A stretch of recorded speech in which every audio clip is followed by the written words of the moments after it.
Hala, si Summer, tignan nyo, ang galing na Ay, mag-slide. galing nga. Nakakatuwa naman. 2, 3, yehey! 1, 2, 3. Another video, another milestone na naman ni Baby Summer. Tara, panoorin natin. Kung napapansin nyo, napaka-active talaga ni Baby Summer. We always encourage her to be independent. As she grows, we letting her to explore, 1, to 2, develop 3. Galing nga. We praise her effort to build her confidence. Avoid overly gendered stereotypes. Yung bang hayaan mo siyang laruin ang lahat ng gusto niyang laruan.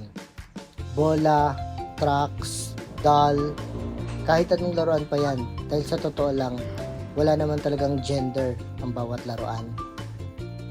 Ang pagiging magulang ay isa sa pinakamaganda ngunit mapanghamong tungkulin sa buhay.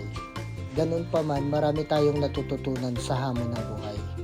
At bilang magulang, we need to build a strong emotional connection. Show love and affections, hugs, praise, and positive reinforcement to help children feel secure. We need to spend quality time together, free from distractions like phones or even work. Bilang magulang, kailangan din nating maging magandang ehemplo para sa kanila. Children learn by watching us. Demonstrate kindness, patience, and responsibility. Galing nga. Ay nako, ano ba yung mga sinasabi ko? Ito na ba yung tinatawag nilang sign of aging? Basta, masaya ako na nakikita ko si Baby Summer na very active, healthy, and loving baby. At excited ako sa mga bagay na matututunan pa niya sa bawat araw.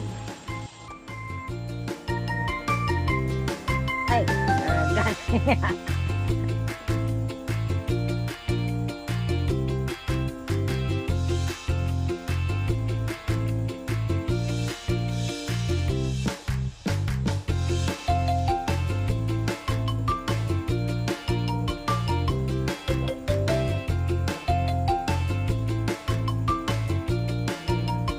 Papapagod, pabalik-balik yan.